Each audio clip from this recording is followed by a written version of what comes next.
नमस्कार, आप देख रहे हैं सच कहूँ, मैं हूँ प्रिंस गर्ग। बीते दिन ही चंडीगढ़ में जो चंडीगढ़ प्रशासन की तरफ से एक पॉलिसी जारी की गई है कि जुलाई के अगले हफ्ते से 2 हफ्ते बाद जो चंडीगढ़ में है व्हीकल्स, 2 व्हीलर्स हैं, पेट्रोल वाले हैं, उनकी रजिस्ट्रेशन बंद हो जाएगी।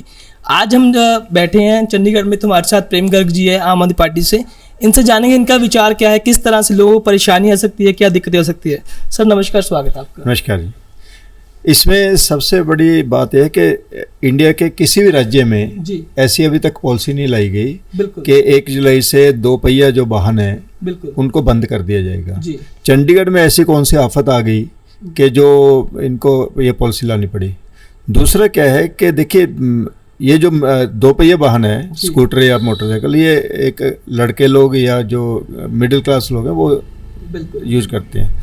80-90 हज़ार तक का आता है और वो भी इंस्टॉलमेंट में लोग लेते हैं। जी अब जो इलेक्ट्रिकल व्हीकल है वही वो आई थिंक 1.25 लाख से 1.5 लाख के बीच में आता है। जी तो पहले तो कोई सिर्फ इसके लिए कि मेरी पेट्रोल की बचत होगी, मैं पोल्यूशन रोकूंगा, उसके लिए क्यों कोई इतना पैसा खर्चेगा और कहाँ से लाएगा। बिल्कुल। दूसरा मेरा सवाल ये है कि क्या चंडीगढ़ के किसी अफसर ने, जी इतने IAS, PCS, HCS, IPS अफसर हैं, एडमिनिस्ट्रेशन है, नगर निगम है, क्या कोई अफसर इलेक्ट्रिकल व्हीकल यूज कर रहे हैं? जी आप बताइए।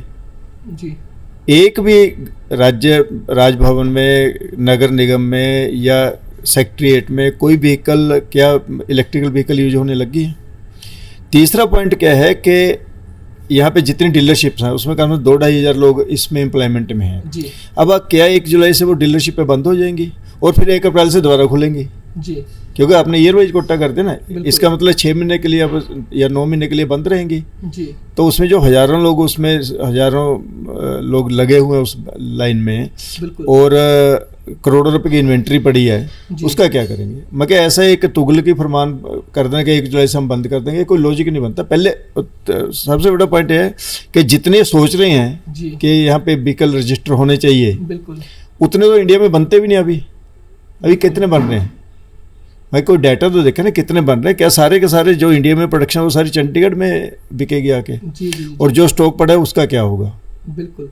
तो सर ये भी है कि अभी EV पॉलिसी को लेके पूरा कहते हैं भारत में ये चीज़ जारी हो रही है कि धीरे धीरे प्रदूषण भी कम होगा। हाँ, देखिए ऐसा है कि इसमें कोई शक नहीं कि इलेक्ट्रिकल व्हीकल आने चाहिए, लेकिन ये ऑप्शनल होना चाहिए। आप फोर्सिबली कैसे कर सकते हो?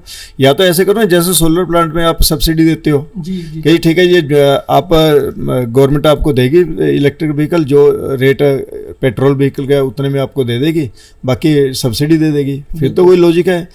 कोई बंदा 1.5 लाख या 1.25 लाख रुपए क्यों खर्चेगा? एक गरीब बच्चा है या कोई स्टूडेंट है या कोई मिडिल क्लास क्लरिकल है, तो वो क्यों खर्चेगा? हाँ, ऑप्शनल होना चाहिए। आप प्रमोट करो उसको, अवेयरनेस करो, आप प्रमोशनल ड्राइव, एडवर्टाइजमेंट ड्राइव्स करो, उस पर रोड टैक्स जैसे आपने छोड़ा है, सब कुछ छोड़ने की बात करो, वो वहाँ तक ठीक है। लेकिन आप किसी को फोर्स क्यों कर सकते कि जी इलेक्ट्रिकल व्हीकल ही जरूरी है? और इलेक्ट्रिकल व्हीकल में अभी आपने चार्जिंग स्टेशन तो है नहीं आपके पास, जी चार्जिंग कहाँ से करेंगे? अब रास्ते में कहीं रुक जाता है तो पेट्रोल तो आप पेट्रोल पंप से डलवा लेते हो। अब चार्जिंग कहाँ पास 35 स्टेशन इन्होंने बनाए थे, उसमें से शायद 15 भी अभी नहीं चले पूरे। बिल्कुल। तो ऐसे में आप हाफ वे से ऐसे क्यों शुरू कर देते हो? मेरे को आज तक नहीं समझा कि अफसर बैठे हुए जो उनके दिमाग में खुराफात आ गई वही कर देते हैं, ये सोचते हुए कि पब्लिक को क्या कन्वीनियंट है। पब्लिक का जो वेलफेयर है वो सबसे जरूरी है। पब्लिक को हराश करना, अब क्या होगा इससे कि लोग स्कूटर खरीदने तो बंद नहीं करेंगे ना। बिल्कुल। वो क्या होगा, मोहाली और पंचकुला से रजिस्ट्रेशन कराएंगे, उसमें क्या होगा, अपने वहाँ के फेक एड्रेस देंगे, उससे एक भ्रष्टाचार को मौका मिलेगा, और जो चंडीगढ़ में रेवेन्यू आना है वो मोहाली और पंचकुला में चला जाएगा। इतने फर्क पड़ेगा। तो आपकी तरफ से कोई ऐसी बातचीत की गई है, प्रशासन को कोई लेटर लिखा गया है जिसको लेकर कि ये चीज़ आप क्या चाहते हैं, रोके? मैंने कल प्रेस में ये दिया था, आपने भी पढ़ा होगा, और मैं कल, क्योंकि आज तो छुट्टी है, कल मैं इसके ऊपर पूरा डिटेल लेटर प्रशासन को लिखूंगा और यही मांग करूंगा कि ये ऐसे नहीं करो, आप ऑप्शनल करो। अभी शुरू के 2-4-5 साल जो है ऑप्शनल करो। कम से कम इस ट्रेड में, 2 व्हीलर ट्रेड में कम से कम 10,000 लोग डायरेक्टली इनडायरेक्टली एम्प्लॉयड हैं, तो वो इसका 1 जुलाई से वो घर पे बैठ जाएंगे। मगर ये लॉजिकल नहीं। आप दुकानें कैसे बंद कर दोगे? कल से इसमें स्कूटर 1 जुलाई से स्कूटर बिकने बंद हो जाएंगे? Is it possible? तो हमारे साथ इस वक्त आशीष गर्ग जी मौजूद हैं, जो रॉयल एनफील्ड के डीलर हैं। इनसे जानते हैं कि जो अभी चंडीगढ़ प्रशासन की तरफ से रूल पास किया गया है, ये उस चीज़ को कैसे देखते हैं। सर नमस्कार। नमस्कार जी। आशीष जी, आप किस तरह से देखते हैं जो रूल अभी पास हुआ गया? सर देखिए, जो गवर्नमेंट अभी ईवी पॉलिसी लेकर आई है, जहाँ तक तो ये है कि गवर्नमेंट ये सोच रही है कि पोल्यूशन कम हो, जी वहाँ तक तो सोच बिल्कुल ठीक है। बिल्कुल। लेकिन जो ये कह देना कि आरसी हम बंद कर रहे हैं, इससे तो जो चलते हुए बिजनेसेस हैं उसको टोटली बंद करने की वो है, क्योंकि जब बाइक्स ही नहीं बिकेंगी तो हम काम नहीं कर पाएंगे। बिल्कुल। तो इसमें अगर आप देखेंगे, अब हमारे और जितने भी ऑटोमोबाइल डीलर हैं, जी अराउंड 2500 लोग इसमें काम कर रहे हैं, बिल्कुल। और उनके साथ पूरी फैमिली और इनडायरेक्ट जो लोग एसोसिएटेड हैं, अराउंड 25,000 लोग इसमें एसोसिएटेड हैं। जी तो कल उनकी कोई एम्प्लॉयमेंट नहीं रहेगी। बिल्कुल अब वो बेचारे क्या करेंगे, और हमारे को तो अपना ही नहीं पता बिल्कुल कि अब हमारा ही काम बंद हो जाएगा, हमारी अपनी किस्तें चल रही हैं, हम उसको कहाँ से पे करेंगे। हमारे तो बिज़नेस ही जब क्लोज़ हो गया, बिल्कुल। तो सिचुएशन तो बहुत ग्रिम है। एंड गवर्नमेंट ने हमें कोई इतना कोई ख़ास टाइम ही नहीं दिया।